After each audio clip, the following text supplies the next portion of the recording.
Hello friends, welcome back to my channel. It's me Kajol. So night మిగిలిపోయిన అన్నం ఏం చేయాలి అని చెప్పి ప్రతి ఒక్కరు అనుకుంటారండి. పడేయాలి అని అంటే మనసు అస్సలు ఒప్పదు. సో నేనైతే ఈరోజైతే ఒక చిట్కా చెప్తా, వచ్చేసేయండి. ఇంకా ముందుగా అయితే మిగిలిపోయిన అన్నాన్ని మొత్తం ఒక మిక్సీ జార్లోకి అయితే తీసేసుకోండి. ఎందుకంటే ఇప్పుడు మనం వడియాలు ప్రిపేర్ చేయబోతున్నాం. సో అందులో అయితే లైట్గా సాల్ట్ సాల్ట్ వేస్తే చాలా టేస్ట్‌గా ఉంటది. సో అందుకని మనమైతే సాల్ట్ వేసుకోవాలి. సో కారం అంటే మీరు తినేదాన్ని బట్టి వేసుకోండి. లైట్‌గా జీలకర్ర, కొంతమంది జీలకర్ర వేసి వామెయ్యరండి. వాము కూడా వేసుకుంటే చాలా బెటరు. సో వాము కూడా వేసేసుకోండి. లైట్‌గా అల్లం ఒక చిన్న ముక్క చాలు. కొన్ని వాటర్ వేసేసుకోండి. కొన్ని వాటర్ వేసేసుకొని దాన్నైతే మంచిగా మరీ ఎక్కువ వాటర్ వేసేసుకోండి. మళ్ళా జార్ జారు ఉంటది.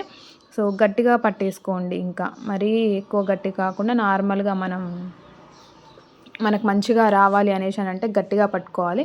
ఇంకా మిగిలిన అన్నాన్ని కూడా మళ్ళీ సెకండ్ టైమ్ అయితే సేమ్ ఫస్ట్ టైం ఎలా ప్రాసెస్ అయితే చేసామో సెకండ్ టైం కూడా సేమ్ అలానే ప్రాసెస్ చేసి ఇంకా మిక్సీలో అయితే పట్టేసేయండి. సో ఇంకా నేనైతే మొత్తం ఇంకొక గిన్నెలోకి అయితే తీసేసుకున్నానండి. సో వీడియోలో చూస్తున్నారు కదా, మంచిగా గట్టిగా వచ్చేసింది పిండి అయితే. ఎక్కువ జార్ వేసుకోకుండా. సో మనం కారపూస ఉంటాయి కదండీ, కారపూస గిద్దెలు అంటారు కదా, సో వాటిలో అయితే మనం వేసుకోపోతున్నాం. సో మీకు నచ్చిన షేప్ అయితే తీసుకోండి. ఇందులో అయితే నేనైతే స్టార్‌ది తీసుకున్నానండి. సో ఎందుకంటే మంచిగా అవి ఎండిన తర్వాత మంచిగా అయితే నూనెలో వేయించితే మంచిగా వస్తాయి. సో అందుకని నేనైతే ఇలా వేసేసుకున్నా. సో పిండైతే గట్టిగా రావడం వల్ల చూడండి చేతికి అసలు ఎక్కువ అయితే అంటట్లేదు. సో అందులో వేసేసుకొని ఇంకా మంచిగా మనం నార్మల్‌గా కారపూస ఎలా ఒత్తుకుంటామండి ఆయిల్‌లో, ఇంకా అలానే చేసేసేయండి.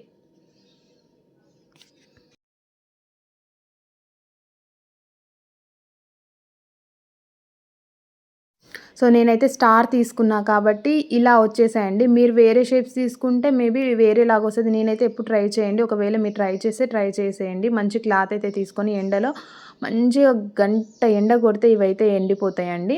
ఎండిన తర్వాత ఇంకా తీసేసి మనమైతే ఫ్యాన్ గాలికి పెట్టుకున్నా కూడా మంచిగానే ఎండుతాయి. సో నేనైతే 2 డేస్ అయితే ఉంచానండి. 1 డేలోనే ఎండిపోయినాయి. కాకపోతే ఏంటంటే మరీ ఎక్కువ డేస్ ఉన్నా కూడా మరీ ఇంకా బాగోవని చెప్పి ఇదైతే ఈవినింగ్ తీసిన వీడియో అండి. మార్నింగ్‌కి, ఈవినింగ్‌కే అసలు మంచిగా ఎండిపోయినాయి. ఇంకా నేనైతే తీసేసానండి. ఇవైతే తీసేసి మంచిగా ఒక ప్లాస్టిక్‌ది అది ఉంటది కదండీ, ప్లాస్టిక్ డబ్బాలో మీరైతే స్టోర్ చేసుకోవచ్చు. ఇవైతే ఎక్కువ డేస్ ఉంటాయండి. ఇంకా మీరు తినేదాన్ని బట్టి ఉంటది. మనం ఒకటే రోజులో కొట్టుకుంటే ఒకటే రోజులో అయిపోతాయి. సో స్టోర్ చేసుకొని మీరు ఒకవేళ సాంబార్ చేసుకున్న, ఇంకా దాల్ రైస్ ఉంటది కదండీ, అందులో నంచుకొని తినడానికి ఇవైతే చాలా టేస్ట్‌గా ఉంటాయి. సో ఇవైతే ఒక బౌల్‌లో వేసుకొని మీరైతే స్టోర్ చేసేసుకోవచ్చు.